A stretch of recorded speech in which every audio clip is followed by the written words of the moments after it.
Good morning, everybody. Happy Saturday. I wanted to send you guys just one last quick little video to get us ready for cardio tennis today at 1 o'clock. First things first, there might be a couple of us out there that are at different levels of proficiency. So let's just make sure that this is a really supportive environment. We'll make sure and take the time to run through briefly some of the drills to get everybody ready.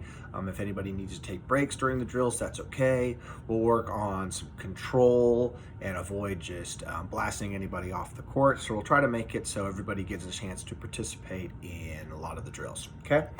Depending on my numbers today, we're either gonna be utilizing 1 to 2 courts. If my numbers stay around that 10 area, then we're just gonna use the 1 court and run through cardio class as normal. If we get more than 10, then we're gonna find a way to split the courts, and I'm gonna set the ball machine up on that 2nd court, so that way when we are done with a few drills, we can split and stagger and send some people over to hit on the ball machine in between. Okay, I'm gonna cut to a match in progress right now to show you guys some of the drills that we're going to be running in cardio. Okay guys, for our first drill, I just wanted to illustrate this using some of my kids' blocks here. So of course, here's my tennis court, there's my net, my center hashtag right here. For this first drill, coach stands right mid-court here. Then I got 2 lines, I kind of evenly split my lines. And what the coach does is he's gonna feed out 2 balls simultaneously to both players at the front of the line. These players will move up, strike the ball with both a forehand and a backhand for each side. Okay, coach is going to throw out 1 more ball, so each lead person gets 2 balls. They're going to strike that 2nd ball, then they're going to pop off, move to the end of the line, move to the end of the line, okay? And then once they're there, they will then jump lines, okay? So they can then switch between forehands and backhands. The next people will then, of course, be prepared. They'll come up and we'll repeat, right? Coach will again feed. First ball, same time on each side. This person comes up and strikes. This person comes up and strikes. Then coach will feed out 1 more.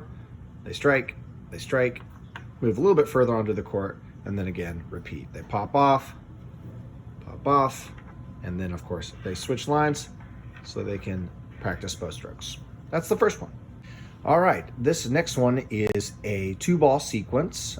This one probably has the most nuanced or difficult timing, so watch this carefully to make sure that we get this right. Coach again stands up at the net.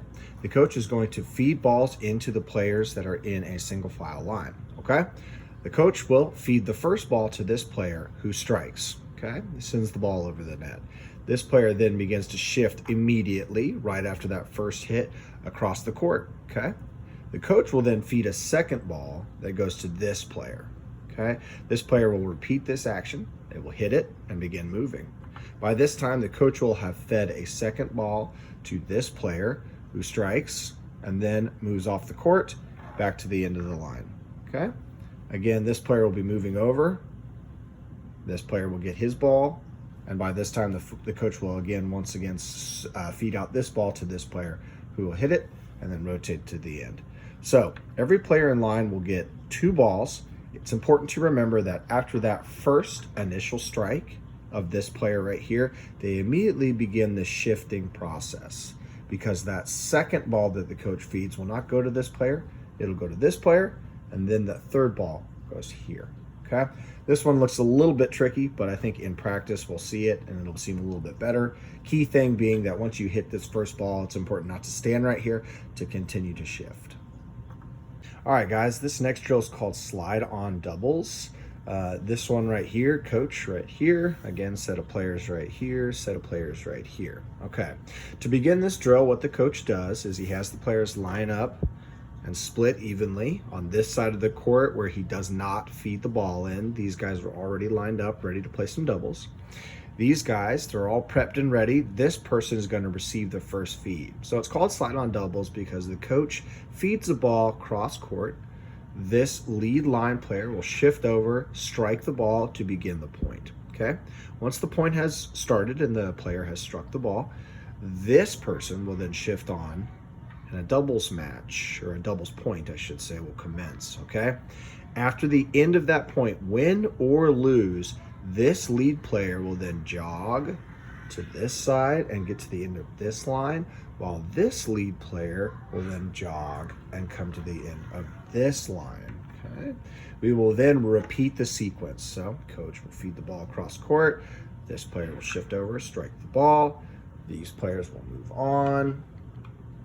Okay.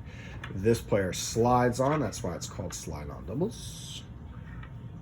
And after, of course, he struck the ball, then the point will be played out, and we'll repeat the process. Player rotates here. Okay. Player rotates here. All right. Next game we play is King of the Court. For this one, we have a group of challengers on this side, the kings or winners here on this side, and the coach that stands in the middle, okay? Usually this is also a 2-point sequence. Coach will then feed the ball in to the challengers, usually on this forehand side over here across court. So coach feeds the ball in, he hits the ball, we play out the point, okay? If this side loses, they will immediately jump off, okay? 2 people will come on. We will repeat. Coach feeds in. All right. Now let's say this side wins that first point. They will then transition to the net. Okay. Coach will then feed a second ball to this player. That will be in a volley. Okay. We'll also play that point out. If they win that point, then they will, of course, replace the winners on this side. So it's single elimination. So if you miss that first one, you'll jump off and go to the end of the line. If you win that first one, you'll stick around for the second one, which will be a volley. If you win that one, then you will take this side. All right, guys, the last game that we play is something that a lot of members should be pretty familiar with. It's a game called triples. Coach right here, once again, right up by the net. We'll split our teams as evenly as possible. Okay, we'll have 3 on the court at the same time, 3 on the court over here in a triangle formation. So this top one's closer to the net.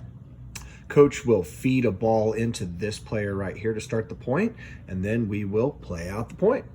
Okay, win or lose, coach will keep score. Okay, this side versus that side. Coach will keep score. After the end of the first point, there's a simple rotation to the left. So this player will move to this position, this player here, this player there, and this player there. Okay, we'll then repeat. Again, coach feeds the ball in, play out the point, we'll keep score. Once that score totals 10 points, we have all the players switch sides. This is to make sure the coach gets a chance to feed to both teams, tries to keep it as even as possible. All right, thank you guys so much for giving me the time this morning and humoring me with my colored blocks. I was kind of partial to the orange player. I thought he had the best forehand. But I'm glad that you guys took the time to watch this video so we don't have to spend too much time going over the instructional piece and we can really hit the ground running with some good footwork. Okay, I look forward to seeing you guys today at 1 o'clock.